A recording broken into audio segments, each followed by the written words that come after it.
So if you've been sending in physical mailed in dispute letters to Experian, Equifax, and TransUnion in an attempt to get things removed permanently off your credit reports and it simply is not working, well, in this video, I'm going to share with you exactly what's not working, why it's not working, and a one key secret strategy that most people never heard of called Metro 2 to get these things permanently removed off your credit reports. And even better, it has virtually a 100% success rate in working the first time around. So I have a lot to cover in this video in a very short period of time. So let's get into it.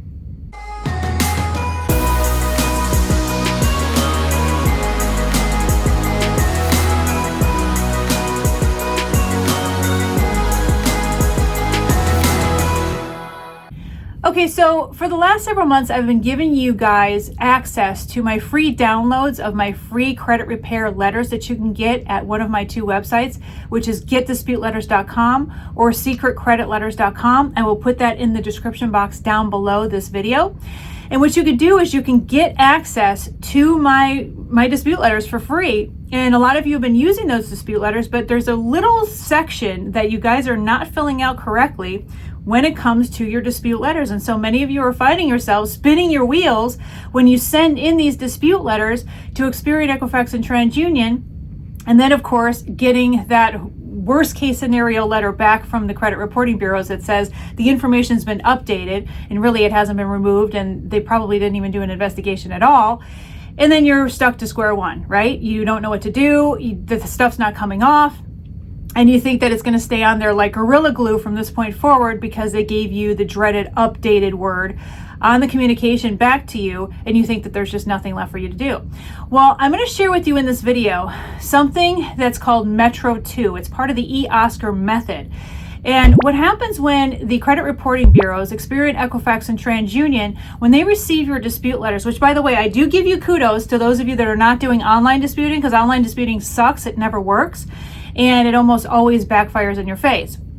So I do give you kudos, those of you that are actually doing physically mailed in letters by using United States Postal Service trackable mail, and then giving them 30 calendar days to respond to do their investigation.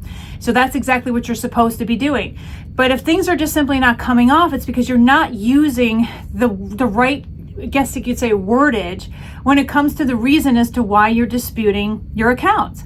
And so there's only a handful of terminology that you can use when you're claiming that you're disputing something for one reason or another. For example, if it's an open revolving account and maybe you have a bunch of lates and you want to get rid of those lates. So one of those codes you can use, it's not really a code, not a numeric code anyway. It is a numeric code within their system, but you would be using the English verbiage that they would then tie to the actual numeric code. And of course, that's an intrinsically complicated situation that they have within their computer systems that they have a bunch of algorithms tied to and so forth. So that's neither here nor there. You don't even concern yourself with that. What you need to be worried about is making sure that you're using the proper English code that will then translate into a numeric code within their computer system. So that's what we call the eOscar method, or the eOscar verification system within the credit reporting bureau, I guess you could say, overall computer system. And so if you're not using the English lingo, the correct English lingo in the little section in my dispute letters that says basically, why are you disputing this, or why are you claiming that this is incorrect information, many of you are putting vague things in there, like it's not right or it's wrong or something like that. Well, unfortunately, within the eOscar, especially the Metro 2 verification system, there is no numeric code that goes with the word wrong, okay? So if you're saying to the credit reporting bureaus that this is wrong, this account is wrong, but you're not specifying what's wrong about it, then your dispute is going to have pretty much a 0% success rate, okay? I'm just going to be honest with you. And so the problem is many of you are using this very vague verbiage when you are claiming certain aspects of why you're disputing your accounts. So for example, in the dispute letters, when you download them for free from my website, it'll actually say, okay, the name of the creditor, okay? The partial account number, you only put the partial account number as it shows on the credit reports, which is going to include a lot of X's and then maybe the last several digits of the account number. That's all you put there, is the partial account number. And then after that, it's going to be the amount that they claim the alleged debt is. So you put that amount as it shows on the credit report. And then finally, the last line is going to be the reason that you're disputing this account, okay? The problem, like I said, is that most of you are using the vague, it's wrong verbiage. And unfortunately, there is no Metro 2 code for it's wrong, okay? So this is why your disputes are getting kicked out. And it's resulting in the dreaded updated word, which basically means they did no investigation. They're not going to do an investigation. And you're basically screwed, and you just got to deal with what their final result is. Well, the deal is you don't have to deal with the final result because you can go back in with another round of disputes using the correct Metro 2 lingo, which I'm going to share with you. Now, like I said before, there are several, there's like a handful that you can use, but there's only going to be a couple that are going to be relevant to you, okay? And there's only one that has a 100% success rate in getting, negative stuff pulled off or knocked off your credit. Now, mind you, this one particular lingo that I'm going to be sharing with you only applies to closed accounts, okay? So if you're trying to dispute things that are open revolving accounts, say late pays, for example, then it's not going to work on those. You can definitely dispute those, but you're going to use the lingo never late, okay? So if you are trying to dispute a bunch of lates or maybe one or two lates on an account, and it's an open revolving account that you're still using, that's still open and that you're still enjoying the credit benefits of, then you're going to just use the simple lingo of never late or never been late. And then within the eOscar system at the credit reporting bureaus, it's able to translate that lingo into its own code, and it knows exactly what you're trying to communicate, okay? So then it does the investigation based on that lingo, essentially, or that Metro 2 code. So the issue, though, is that if you don't have proof, like say, for example, you can't show proof that it's never been late, then it's literally a 50-50 toss-up on whether or not they will actually be able to remove that or update it favorably on your credit reports.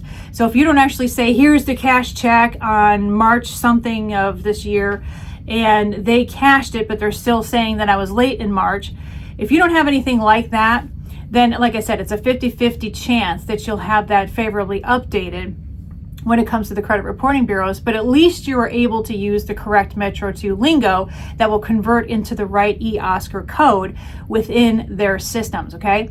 So that's what happens when you're dealing with an open revolving account, right?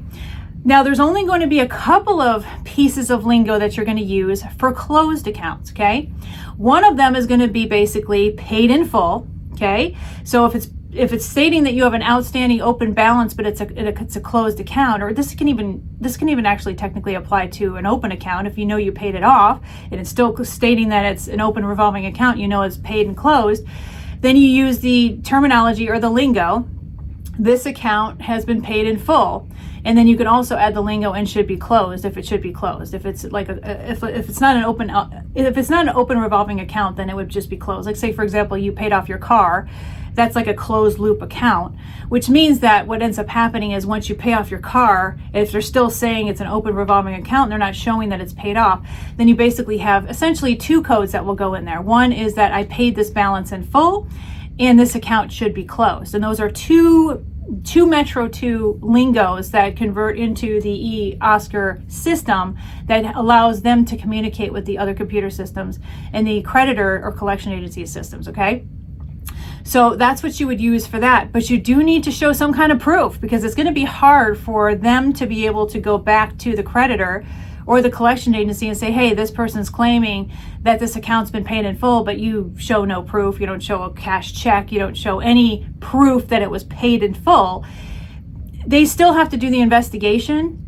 And, the burden of proof is going to be on the creditor, really. But technically, if you claim that it's paid in full on your behalf, then it would be on you. You are the person claiming that it's been paid in full, and therefore the burden of proof is now on your shoulders.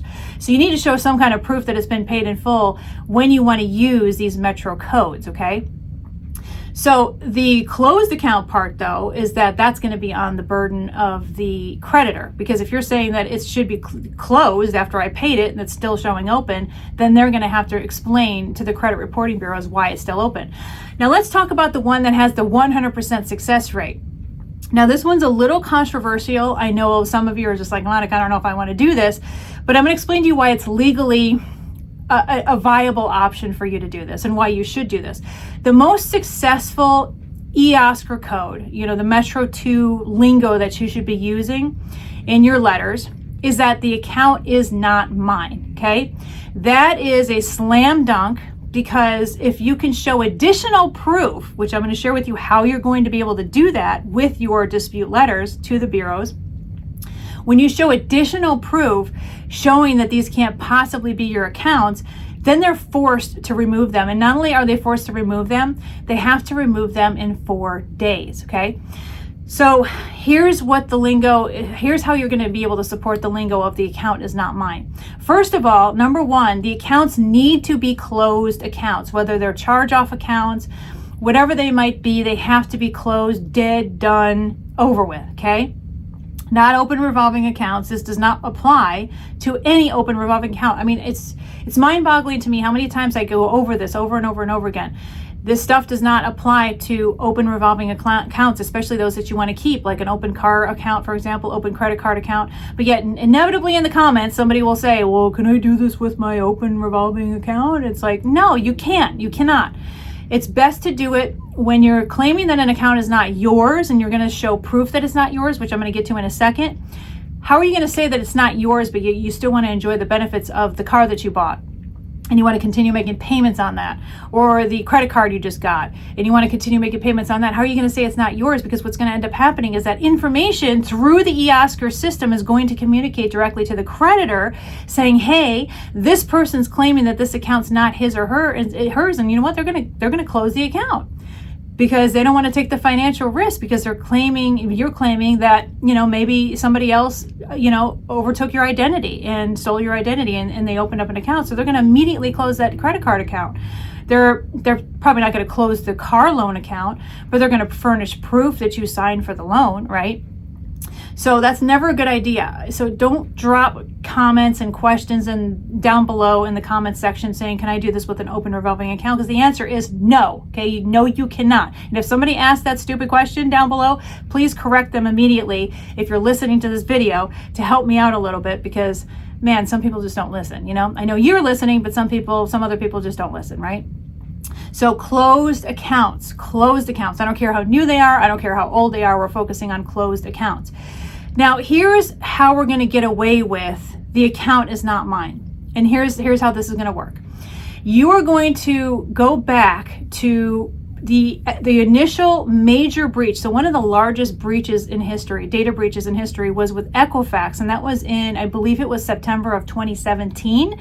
So we're talking 8 years now, okay? Which means that will literally cover every open debt that's on your credit reports that's closed debt, okay? Because after 7 years, it shouldn't be there anymore anyway, unless they illegally re-aged it, which is possible, in which case you could dispute that. But everything else should be gone. So that's the first bookend, the 2017 data breach with Equifax, which basically means everybody who had a social security number, who's ever gotten a credit card at all at any point in time, was in that Equifax system, which means that your information was breached. Okay, I can guarantee you it was breached. All right, so that was the first breach, the first major breach, and of course, there's been many others since then. And then let's go to the most recent, most egregious, and one of the largest in the entire world breach that just occurred in June 2025. So there's the bookends. September 2017 with the Equifax, and then this latest one, June 2025. So basically any account in the middle is basically up for grabs. It's open season on those, okay? So again, the rule is, everybody, closed accounts, and we only want to focus on the negative ones. So if you have really good credit with, say you paid off your Toyota or whatever you paid off, and it was a pristine, account, you leave it on there, okay? Come on, I shouldn't have to tell you that part. Some people just simply don't know. They think that they're disputing everything. No, you're disputing just the negative stuff, okay? So what you want to do is, because I can guarantee you that your information was compromised in one of those two breaches, or likely both, and a bunch in between, you can do this strategy using this Metro 2 lingo, which is the account is not mine, which will then assign it to a code in the e-Oscar system that will communicate to the creditor and collection agency that is simply, not your account. Now, you do have to show supporting evidence, and I'm going to explain to you exactly what that's going to be. It's very, very simple, folks, okay? So with your dispute letter, you are going to include a copy of your driver's license, a copy of 2 utility bills showing your current address. Ideally, those will be within the last, say, 30 to 60 days or less, 2 billing cycles, those utility bills. If you live with somebody and they pay all the bills, good on you. So then that means you need to provide something else, like a bank statement, a car payment statement, a credit card statement, something else, an insurance bill statement, something else that shows your name and your address. Make sure you block out any account numbers or any personal information on there, because you want to make sure that nobody has any access to that for further fraud, okay? So you have to include that, again, your identification. It needs to be a current driver's license, state ID card, or passport. Copy of that along with 2 utility bills or equivalent, okay, with your dispute letter that says that the accounts are not yours. And then here's where the rubber meets the road. You're going to do 2 things, okay? Number 1, you're going to file a police report, but sometimes the police departments prefer that you do an FTC report. I will give you the link down below that you actually have to file an FTC complaint for identity theft first. Some police departments require that before they will take a report about your identity theft. And you basically cite the 2 things I just said. Identity theft through the initial Equifax major breach, which took place in 2017, and then the most recent one that took place in June of 2025, which basically covers everything that you could possibly have on your credit at this point, you know, because you have bookends on both sides. 2017, 2025, okay? And so you do have to furnish a copy of that FTC complaint, as well as a copy of the finalized police report, which typically takes around 2 to 3 business days after you file the police report with the police station. Many police stations will allow you to file online. Sometimes you have to walk into the police station and do, you know, a report with the desk sergeant or whoever's on desk duty that night or that day. Try to go in when it's slow and they're bored, and you'll probably have some old man, you know, volunteer behind the counter that's jotting down whatever you tell them, okay? And here's what you're going to say. You're going to say, my identity was in fact compromised, going far back as the Equifax data breach in 2017, and then more recently the major data breach in June of 2025. And I just need to make sure that that's on the record, that my information has been breached. My identity has been stolen because of these 2 major breaches, and of course many in between, but you don't have to mention those. So then again, that way you're covered from 2017 to June 2025. That's an 8-year time frame, folks, okay? So once you get your formal police report, which will happen, you can get it within about 2 to 3 days. Like I said, you'll get a formal police report that will share everything that you mentioned in your police report. And then you'll also get a copy of that FTC complaint, and you'll include that with your ID, your 2 utility bills or equivalent, with your letter, your dispute letter, claiming that these accounts are not mine. And you will send all of that by trackable mail. Remember, the trackable part does not have to be certified, folks. Certified, I like to reserve certified letter with those little green cards. I like to reserve those for when I'm threatening the bureaus of a lawsuit that's coming, or when I'm communicating directly with creditors or collection agencies. Those are usually the only time I recommend you use certified mail. Otherwise, it's really a lot of money to be, you know, sending certified, standing in line at the post office forever. No need to do any of that. You can usually get trackable mail by even going to one of those little USPS kiosks at the post office, and you can send your letters that way. And then you wait 30 calendar days from the date that they receive it. So say it takes 3 days for them to receive the letter, you give them 1 day after that, and then that's when the clock starts ticking on the 30 calendar days, okay? They have 30 calendar days total from start to finish. But if it's an identity theft situation, they technically, by federal law, need to remove that stuff immediately, like within 4 days, okay? So this is the fastest, easiest, quickest way to get some of that stuff off your credit report that's been lingering, those negative accounts, those accounts that have been hurting your FICO score, those collection accounts, those charge-off accounts, those things that have been weighing heavily down on your credit report that can be removed permanently.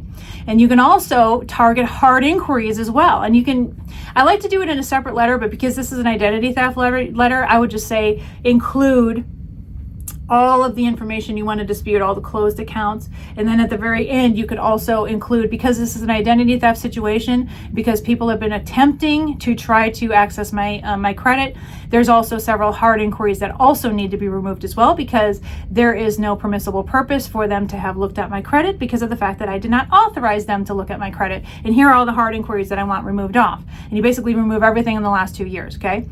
So that is what you can include in this letter. Again, that's an exception to the rule. Usually I like the hard inquiry letters to go separate, but because you're dealing with an identity theft situation, using the Metro 2 code secret for the eOscar method for maximum success, you can, in this time only, include the hard inquiries in your dispute letter.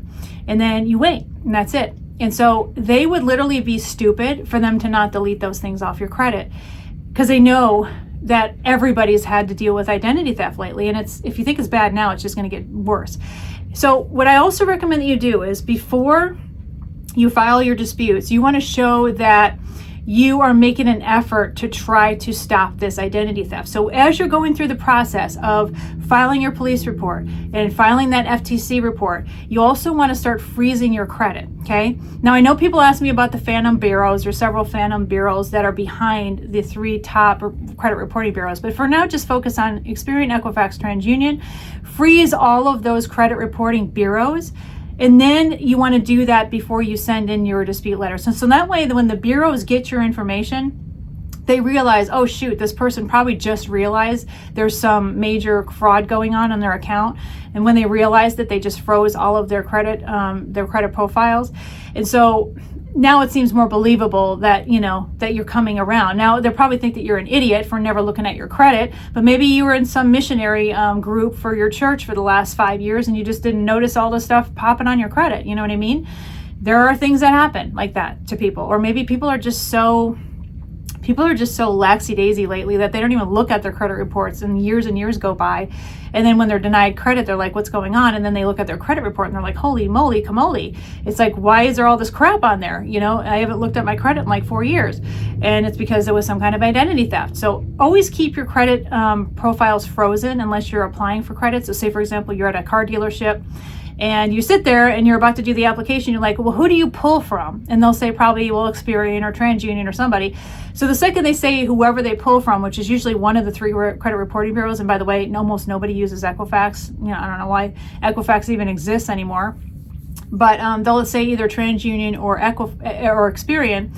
So then on the Experian app, you can actually unlock your credit right then and there at the car dealership. Now, TransUnion, they used to have an app. They don't have it anymore, so you have to go online. You can actually go online on your phone and unfreeze your credit from a time frame. So say, for example, you want to freeze it from today through, say, Monday. And then that way, that'll give them enough time for them to process your credit application and so forth. So you want to keep that freeze on all the time now, okay? I always use the demonstration or the scenario of, when people ask me, well, when can I unfreeze my credit? My question to them is, when you want to leave your front door open all the time? When you want to leave your front door open for any thief or anybody to just come blowing in anytime they want? When do you want to do that? And then they usually are just like, well, I don't ever want to do that. It's like, okay, well, basically you keeping your credit open is just allowing thieves to come through that door easily because you don't have any protection, none whatsoever, okay? So you don't want to ever keep those open unless you're applying, and it's for short bits of time, okay? So now you're probably saying to yourself, well, Monica, that doesn't mean that these people can't sue me. So here's my argument with that. It does not matter whether this junk stays on your credit or not. That is not the deciding factor that determines whether a creditor will sue you or not. So it's not like the creditor is like, okay, well, as long as I'm damaging her credit, I'm not going to sue her. But the second she gets this removed off her credit report, then I'm just going to go sue her. It has nothing to do with any of that, okay? If they decide that the amount is significant enough and they feel like they can sue you and maybe win, they'll sue you regardless of whether it's on your credit or not, regardless of whether you chisel it off your credit or not, regardless of whether the credit reporting bureaus pull it off or not. That has nothing to do with whether they'll sue you or not, okay? So don't worry about being sued because you got it removed. And here's the good news about all this, okay? You have now a police report. So what are they going to do when they show up to court? They could literally show up to court with every single bit of proof, which usually they don't because they usually don't have it. But even if they have a ton of proof, You have one thing that trumps everything, and that is that police report, okay? You have the police report, which means according to this police report, which you're not lying on it, by the way, according to this police report, you've had a breach in your information being out there in cyberspace starting in 2017 with the Equifax data breach, the largest of its kind ever, okay? You're not lying on your police report when you say that. You're not lying on your police report when you say there was another breach, another major breach that occurred in June 2025. Everybody should know that by now, right? So you're not lying by saying that your information's out there and up for grabs and people have it, right? That's considered identity theft. When your identity is out there and somebody else has it, it's like when somebody rips off your wallet. If somebody say you were at a carnival and you're waiting for a ride and somebody just jerks your wallet out of the back pocket of your pants, and you turn around and your wallet's gone, but they ended up not using the wallet, not using the money, not stealing your identity, and they just threw the wallet in a trash can because they didn't want to get caught with it. Was your identity stolen at that point? Yes or no? Was your wallet stolen at that point? Yes or no? It does not matter what they did with the wallet afterwards. Your wallet was still stolen from your person.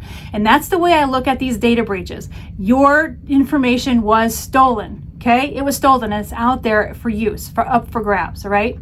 So again, let's recap really quick. We're going to, obviously you have to look at all 3 credit reports. I recommend you go to Experian.com, pay the $39.99 one-time fee. It's not monthly, one-time fee to gain access to all 3 credit reports, all 3 FICO scores at once, okay? A lot of you argue, you're like, I want to use freebie, Credit Karma, this and that, and then you're shocked and amazed to realize that they have inaccurate FICO scores, inaccurate information on your credit reports that doesn't even remotely match anything. I mean, I've seen people's information gets cross-swapped, where you have other people's information on your credit reports that wouldn't be there if you actually pulled your credit the proper way.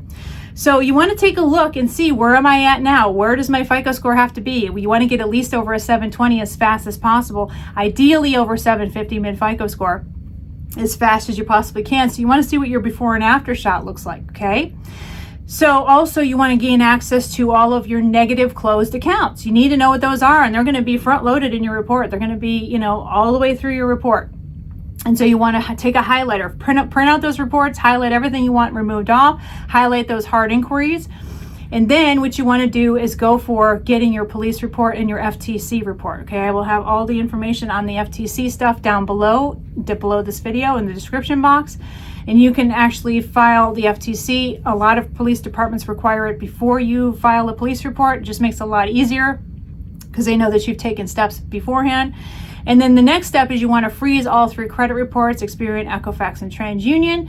And then you want to create your letter. You want to create your dispute letter to include, these accounts are not mine, or this account is not mine, okay? You want to include your ID, copy of your ID showing your current address ideally. If you don't have your current address on your ID, shame on you. Go to the DMV and update it, for crying out loud. Usually by state law, you're supposed to do that within 10 to 14 days after you move anyway. So if you have not done that, you're in violation of your own state law. So update your damn address before you take a copy of it and you send it to the credit reporting bureaus along with your 2 utility bills or equivalent.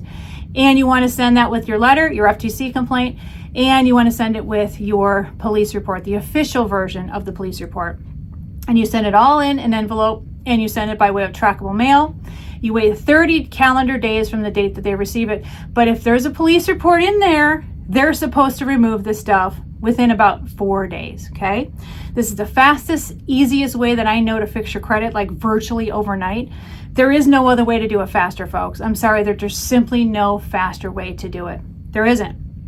So if you want to continue going round after round after round of disputes, sending out letters with the hopes and dreams that stuff's going to come off, you have about a 10 to 20% success rate doing it that way, especially using the vague, non-Metro 2 terminology that you're using that ends up getting it thrown into some bucket of, question marks in the eOscar system, and then they end up kicking it out, but then giving you the dreaded updated letter, which basically means we did an investigation, but not really, but we're going to tell you we did an investigation, and there's nothing you can do now because we've just updated it, okay?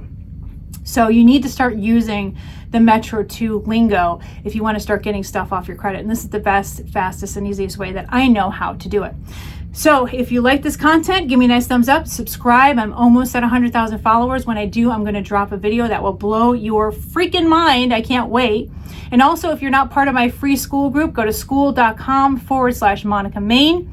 You can get my free Credit Millionaire book. I will be pulling it soon. So please go to school.com/Monica Main to get my Credit Millionaire book. It's a free download right now.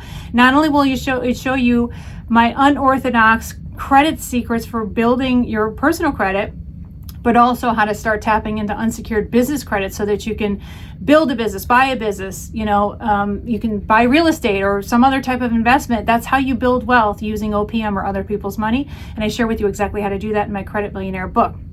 So hopefully you join my community. There's over 8,000 of you like-minded individuals. You'll make friends. You'll be able to, some of us feel kind of lonely these days. I don't know about you, but the way things are going at this point, politically and otherwise, I know that people start to feel like they're shut off from the world. And so you just, now more than ever, I think you need a group of people that are just like you, that have the same goals and the same aspirations and dreams to kind of bounce ideas off of, just so that you can not feel so alone, but also feel like you're on this journey with other people that are just like you as well. So it's school.com/Monica Main. This is Monica Main signing off, and I will see you in the next video.